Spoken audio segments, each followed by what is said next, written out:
Bonjour, Patrice Lebignat. Dans les vidéos du marketing émotionnel, aujourd'hui je vous parle d'expérience client. Expérience, on en parle beaucoup dans le milieu du digital, comment améliorer l'expérience utilisateur, user experience. On en parle beaucoup dans le retail, comment améliorer l'expérience client en magasin. Qu'est-ce que ça signifie ce mot expérience et comment être plus pertinent, comment améliorer cette expérience pour votre marque?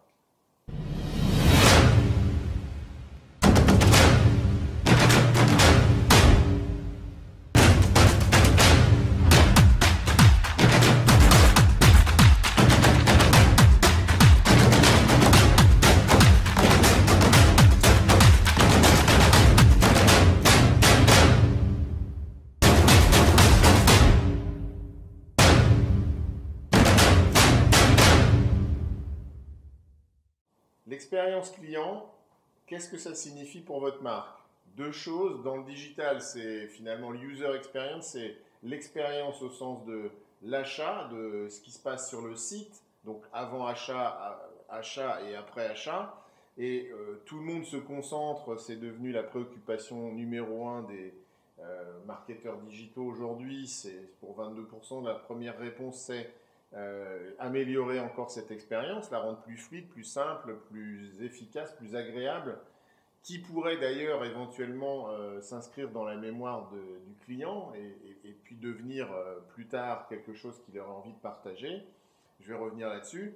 Et pour moi, l'expérience, n'oublions pas que c'est un des 4 E du mix marketing essentiel de la marque et que le client a besoin de comprendre. Et ce E d'expérience, il signifie plutôt quelque chose que l'on va vivre que simplement ce côté expérience client, customer experience, qui est basé sur la transformation, la conversion, et notamment qui nous vient du digital. Alors, dans le Social Drink Up numéro 11 qui se passait chez Adobe, il y avait un certain nombre d'experts que vous connaissez comme Manuel Diaz qui était là pour parler expérience client.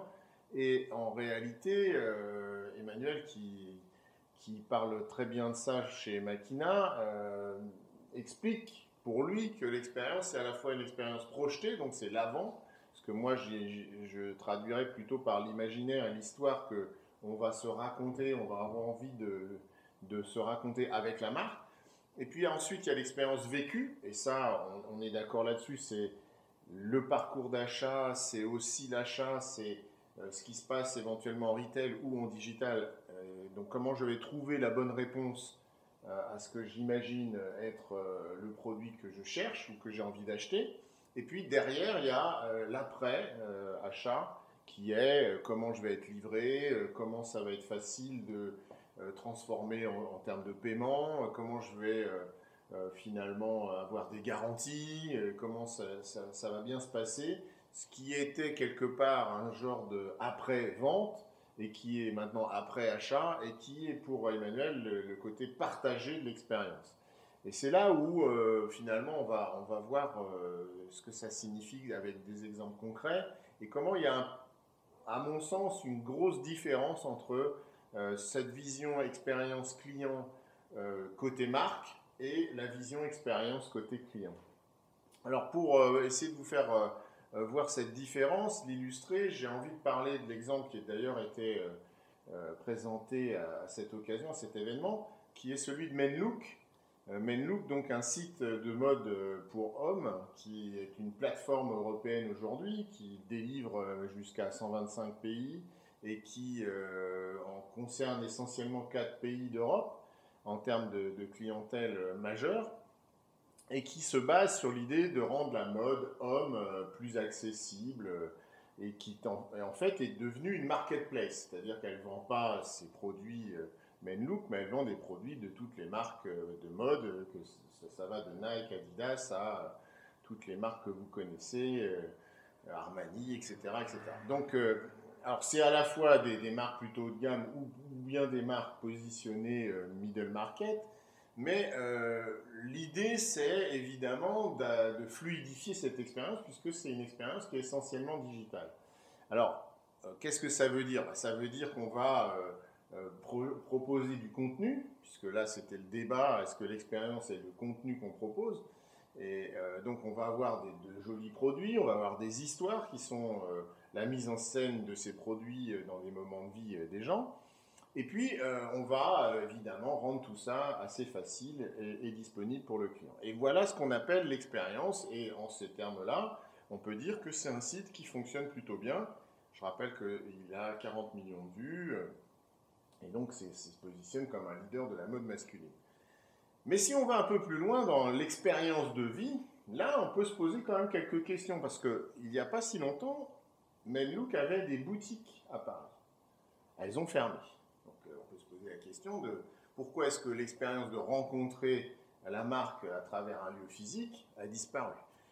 L'autre point qui me pose question, c'est qu'est-ce que c'est que ce système de fidélisation encore basé sur des points où si on achète des produits avec des remises, ce qui est quand même la majorité des produits présentés, eh bien on aura un point pour 1 euro et quand on aura 1000 points, on aura 10 euros de bon d'achat. Ce qui quand même ne fait pas grand-chose et on est dans le 1%. Donc on a zéro générosité de cette marque, qui pourtant voudrait avoir des clients fidèles. Et là, en termes d'expérience, se pose la question de qu'est-ce que c'est que cette marque finalement? Est-ce que c'est juste une plateforme de commerce? Ou est-ce qu'elle aurait des valeurs et est-ce que je pourrais finalement la partager? J'ai quand même quelques doutes quand on va sur les réseaux sociaux, vous regarderez vous-même, on voit qu'il y a un engagement assez faible derrière la marque, parce que ce n'est pas réellement une marque finalement. C'est une marque sans être une marque. Et alors, pourquoi? Parce qu'on ne vit pas grand-chose avec elle. En fait, elle est une plateforme logistique qui nous délivre des produits d'autres marques. C'est un distributeur, mais qui n'incarne pas forcément grand-chose en termes d'expérience de vie. Alors, pour prendre le contre-pied, l'expérience, pour moi, c'est quelque chose que l'on vit. Ce n'est pas simplement un achat. Quand je suis client, je ne vis pas un achat, je vis une expérience. Et finalement, la valeur de cette expérience, elle est dans l'usage. Elle est dans ma vie. Qu'est-ce que ça change dans ma vie? Qu'est-ce que ça m'apporte dans la vie? C'est cette valeur d'usage qui est créée par l'expérience. Et c'est là où on prend deux chemins différents. L'expérience, dans les conditions où elle est ma vie, j'ai envie de la partager. C'est comme ça que je vais générer des contenus et raconter aux autres cette histoire et cette expérience.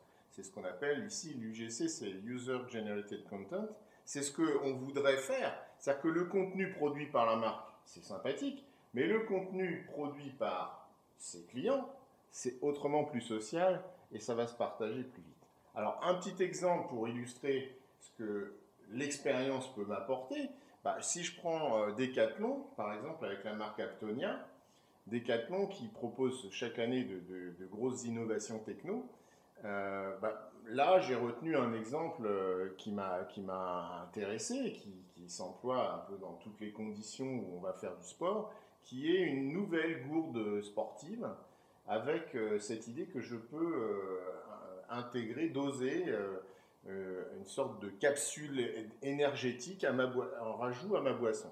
Alors, ça, je trouve ça assez innovant. C'est quelque chose qui paraît juste né de l'expérience de ce qu'un sportif fait. Il boit de l'eau parce qu'il a besoin de s'hydrater, mais il prend aussi des ressources énergétiques quand il fait un effort. On vient de vivre, pour ceux qui étaient le marathon de Paris, donc on voit bien qu'il faut continuellement s'alimenter, mais si vous faites du VTT, si vous faites du ski, si vous faites du fitness, il faut aussi le faire. Eh bien ça, c'est une réponse à l'expérience. C'est-à-dire l'expérience de mon client, j'ai envie de l'améliorer et je lui propose un produit. Alors là, bien entendu, je dépasse même les attentes du sportif habituel, je vais au-delà, il ne savait pas qu'on allait le faire, et bien maintenant on va lui proposer. Et forcément, c'est autre chose. Ce n'est pas simplement une expérience au sens user de la plateforme Internet, c'est une expérience au sens user, utilisateur du produit. Donc je vis dans l'expérience ma relation à la marque. C'est ça pour moi, améliorer l'expérience, c'est pas simplement s'occuper du design, même s'il faut le faire, et de la fluidité de ma plateforme logistique, c'est aussi s'inscrire dans la vie des gens, s'inscrire dans leur quotidien, le changer, l'améliorer. C'est ça la mission de votre marque et j'espère que si vous travaillez sur l'expérience, vous n'oublierez pas votre client. Merci, à bientôt. N'oubliez pas non plus d'ailleurs de poser des questions dans les commentaires. J'y répondrai la prochaine fois.